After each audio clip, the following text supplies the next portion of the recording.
जय श्री कृष्ण। प्रिय मित्रों, आप सबका स्वागत है इस दिव्य यात्रा में। ये यात्रा है श्रीमद् भगवद गीता की अमृत वाणी की। गीता केवल एक ग्रंथ नहीं है, ये जीवन जीने की कला है। जब जब मनुष्य मोह और संशय में फंस जाता है, तब तब गीता मार्ग दिखाती है। कुरुक्षेत्र का युद्ध क्षेत्र, जहां कौरव और पांडव आमने सामने खड़े थे, केवल युद्ध का मैदान नहीं था, वो जीवन का प्रतीक था। हर व्यक्ति के भीतर भी ऐसा युद्ध चलता है, धर्म और अधर्म का, कर्तव्य और मोह का। सुनिए मित्रों, चारों ओर सैनिकों की भीड़ है, धूल उड़ रही है, शंखों की ध्वनि गूंज रही है। भीष्म पितामह शंख बजाते हैं, दुर्योधन उत्साह से भर जाता है, अर्जुन और कृष्ण भी अपने रथ पर सवार होते हैं। अर्जुन कहता है कि हे माधव, मेरा रथ युद्ध भूमि के बीच में ले चलो ताकि मैं देख सकूं कि मेरे सामने कौन खड़े हैं। भगवान श्री कृष्ण रथ को बीच में खड़ा कर देते हैं। अर्जुन देखता है सामने भीष्म पितामह, द्रोणाचार्य, अपने भाई, अपने संबंधी खड़े हैं। उसका हृदय डगमगाने लगता है। अर्जुन का संवाद: हे कृष्ण, मेरे हाथ कांप रहे हैं, धनुष हाथ से छूट रहा है। मैं अपने ही भाइयों, गुरुओं और बंधुओं को कैसे मारूं? ऐसा राज्य, ऐसा सुख किस काम का जिसमें अपने ही प्रियजनों का रक्त बहाना पड़े? हे माधव, युद्ध से मुझे केवल दुख ही दिखता है। मैं युद्ध नहीं करूंगा। मित्रों, यहां से गीता का आरंभ होता है। अर्जुन का यह विषाद, यह मोह वास्तव में हर मनुष्य के जीवन में आता है। जब हम अपने कर्तव्य और मोह के बीच उलझते हैं, तब हम अर्जुन की तरह निराश हो जाते हैं। अर्जुन, तू व्यर्थ ही शोक कर रहा है। जो जन्मा है उसका मरण निश्चित है, और जो मरा है उसका जन्म भी निश्चित है। आत्मा ना जन्म लेती है ना मरती है। यह शरीर नश्वर है, पर आत्मा शाश्वत है। तू क्यों अपने कर्तव्य से भाग रहा है? युद्ध से पीछे हटना तेरे लिए कलंक होगा। यह है पहला संदेश गीता का। आत्मा अमर है। जब तक हम केवल शरीर को ही सब कुछ मानते हैं, तब तक हमें दुख और भय सताते हैं। पर जब हम आत्मा को पहचान लेते हैं, तब जीवन बदल जाता है। मित्रों, सोचिए, हमारे जीवन में भी कई बार ऐसी स्थिति आती है जब हम कठिनाइयों से घबराते हैं। परीक्षा का डर, व्यापार की चिंता, परिवार की समस्याएं, इन सब में मन डगमगाता है। लेकिन श्री कृष्ण का संदेश है कि तू आत्मा है, तू अमर है। तू केवल कर्म कर, फल की चिंता मत कर। यही है गीता का सार। कर्म करो, निष्काम भाव से करो और भयमुक्त होकर आगे बढ़ो। मित्रों, श्री कृष्ण ने अर्जुन को समझाया कि हे पार्थ, तू केवल कर्म करने का अधिकारी है, फल का नहीं। कर्म को छोड़ना तेरे बस में नहीं, परंतु फल की इच्छा छोड़ना तेरे हाथ में है। यह है गीता का सबसे बड़ा संदेश। कर्म करो, फल की चिंता मत करो। सोचो मित्रों, हम जीवन में कितनी बार केवल परिणाम देखकर काम करते हैं। अगर सफलता मिलेगी तो ही प्रयास करेंगे, वरना नहीं। लेकिन कृष्ण कहते हैं कि प्रयास करते रहो, क्योंकि कर्म ही धर्म है। कृष्ण का संवाद: अर्जुन, कर्म, अकर्म और विकर्म, इन तीनों का भेद समझ। कर्म है धर्म और कर्तव्य के अनुसार किया गया कार्य, अकर्म है कर्तव्य छोड़ देना, और विकर्म है अधर्म और पाप का कार्य करना। सच्चा योगी वही है जो कर्म करता है, परंतु उसमें आसक्ति नहीं रखता। जैसे कमल का फूल जल में रहकर भी उससे अछूता रहता है। मित्रों, यही शिक्षा हमें भी अपने जीवन में अपनानी है। हम काम तो करें, पर उसमें इतना ना उलझें कि हमारी शांति छिन जाए। जो मनुष्य बिना फल की इच्छा किए केवल कर्तव्य के लिए कर्म करता है, वही सच्चा योगी है।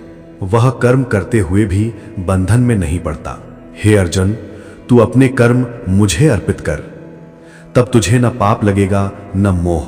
सोचो मित्रों, अगर हम हर काम मुझे क्या मिलेगा सोचकर करेंगे तो कभी संतोष नहीं मिलेगा, लेकिन अगर काम को ईश्वर को समर्पित कर देंगे तो काम पूजा बन जाएगा। कृष्ण कहते हैं, श्रेष्ठ पुरुष जो आचरण करता है लोग उसका अनुसरण करते हैं। मित्रों, इसका अर्थ है अगर राजा अपने कर्तव्य निभाएगा तो प्रजा भी कर्म करेगी, अगर गुरु धर्म करेगा तो शिष्य भी उसका पालन करेंगे। हम सबके कर्म केवल हमारे लिए नहीं बल्कि समाज के लिए भी प्रेरणा बनते हैं। इसलिए कर्म योग केवल व्यक्तिगत जीवन नहीं बल्कि पूरे समाज के कल्याण का मार्ग है। कृष्ण का संवाद। हे अर्जुन, जो योगी है वह कर्म करता है पर उससे बंधता नहीं, वह भोजन करता है पर लोभ से नहीं, वह परिवार का पालन करता है पर मोह से नहीं, वह सेवा करता है पर अहंकार से नहीं। यही है कर्म योग। मित्रों, आज हमने सीखा, कर्म करो पर फल की चिंता मत करो। कर्म करते हुए भी आसक्ति से बचो।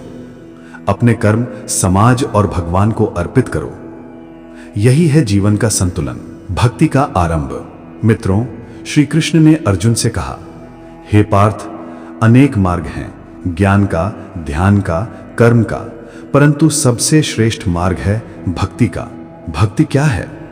भक्ति केवल पूजा नहीं, भक्ति केवल मंत्र नहीं, भक्ति है हृदय से भगवान को स्वीकार करना, हर काम को ईश्वर को अर्पित करना और हर श्वास में भगवान का नाम लेना। जो मुझे प्रेम से जल, फल, फूल, पत्र भी अर्पित करता है, मैं उसे स्वीकार करता हूं। मुझे बाहरी वैभव की आवश्यकता नहीं, मैं केवल हृदय की भावना देखता हूं। मित्रों, इसका अर्थ है कि भगवान को सोने चांदी के मंदिरों की आवश्यकता नहीं, उन्हें केवल प्रेम चाहिए, सच्ची श्रद्धा चाहिए। भक्ति वही है जिसमें दिखावा नहीं, केवल समर्पण है। हे अर्जुन, भक्त मेरा अत्यंत प्रिय है, जो द्वेष रहित है, जो मित्रवत है, जो क्षमाशील है, जो लोभ और अहंकार से मुक्त है, वही मेरा सच्चा भक्त है। भक्त और भगवान का संबंध पिता पुत्र जैसा नहीं, मित्र मित्र जैसा नहीं, बल्कि आत्मा और परमात्मा जैसा है, अविभाज्य, शाश्वत। मित्रों, यही कारण है कि जब कोई भक्त पुकारता है भगवान दौड़े चले आते हैं। जिसे द्रौपदी ने पुकारा और श्री कृष्ण ने चीर बढ़ाया, जिसे प्रहलाद ने पुकारा और भगवान नरसिंह रूप में प्रकट हुए।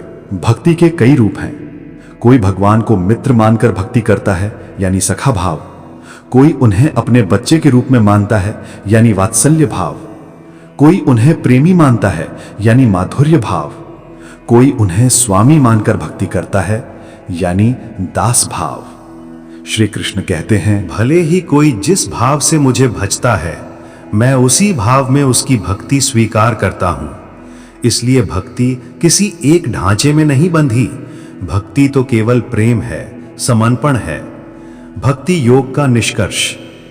कृष्ण का संवाद। हे अर्जुन, जो मुझे स्मरण करता है, जो अपने मन और प्राण मुझे अर्पित करता है, जो हर स्थिति में मुझ पर विश्वास रखता है, वो कभी दुखी नहीं होता। मैं सदैव उसके साथ रहता हूं। नरेटर, प्रेरक स्वर में। मित्रों, यही है भक्ति योग का सार। भगवान को हर क्षण याद करना, हर काम में उन्हें समर्पित करना और प्रेम से, श्रद्धा से, पूर्ण विश्वास से जीवन जीना। अगले भाग में हम जानेंगे ज्ञान योग का रहस्य, जहां कृष्ण आत्मा, ब्रह्म और परम सत्य का स्वरूप स्पष्ट करेंगे। ज्ञान योग का आरंभ। मित्रों, जब अर्जुन ने श्री कृष्ण से पूछा कि हे माधव, सच्चा ज्ञानी कौन है, तब भगवान ने ज्ञान योग का रहस्य खोलना शुरू किया। कृष्ण का संवाद। जो मनुष्य आत्मा और शरीर के भेद को जानता है वही ज्ञानी है। शरीर जन्म लेता है और मरता है, पर आत्मा न जन्म लेती है न मरती है।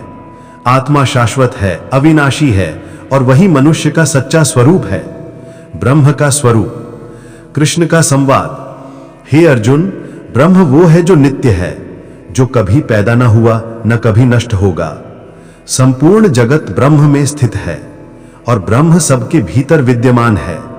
जो इसे पहचान लेता है वही सच्चा ज्ञानी है। वो मृत्यु से नहीं डरता, वो सुख दुख में सम रहता है, वो मोह माया से मुक्त हो जाता है। नरेटर। मित्रों, यही कारण है कि गीता हमें केवल धर्म नहीं बल्कि ब्रह्म का बोध कराती है। ये ज्ञान हमें भीतर से स्वतंत्र करता है। माया और अज्ञान का जाल। मित्रों, श्री कृष्ण ने कहा, यह संसार मेरी माया से आवृत है। यह माया बड़ी शक्तिशाली है, परंतु जो मेरी शरण में आता है वही इसे पार कर सकता है।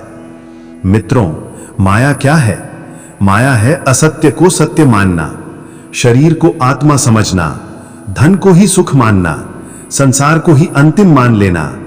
ज्ञान योग हमें सिखाता है कि यह सब अस्थाई है। सच्चा सुख केवल आत्मज्ञान में है। ज्ञानी की पहचान। श्री कृष्ण ने कहा, जो ज्ञानी है वो सभी प्राणियों को समान दृष्टि से देखता है, चाहे वो ब्राह्मण हो या चांडाल, गाय हो या हाथी, विद्वान हो या मूर्ख, वो सब में एक ही आत्मा को देखता है। ऐसा ज्ञानी ना किसी से द्वेष करता है, ना किसी से मोह रखता है। वो सदा संतुष्ट रहता है और मेरा परम भक्त होता है। मित्रों, अगर हमें सच्चा ज्ञानी बनना है तो हमें भी भेदभाव मिटाना होगा।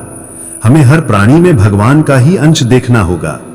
ज्ञान योग का निष्कर्ष। श्री कृष्ण का संवाद। हे अर्जुन, ज्ञान अग्नि की तरह है। जैसे अग्नि सब लकड़ियों को जला देती है, वैसे ही ज्ञान सब कर्मों के बंधनों को जला देता है। जो इस ज्ञान को प्राप्त करता है वो अमर सुख को प्राप्त होता है। वो मुझे जान लेता है और मुझ में ही लीन हो जाता है। मित्रों, आज हमने जाना आत्मा और शरीर का भेद, ब्रह्म का स्वरूप, माया का बंधन और ज्ञान की अग्नि का महत्व। मित्रों, आज के लिए इतना ही। मिलते हैं अगले वीडियो में।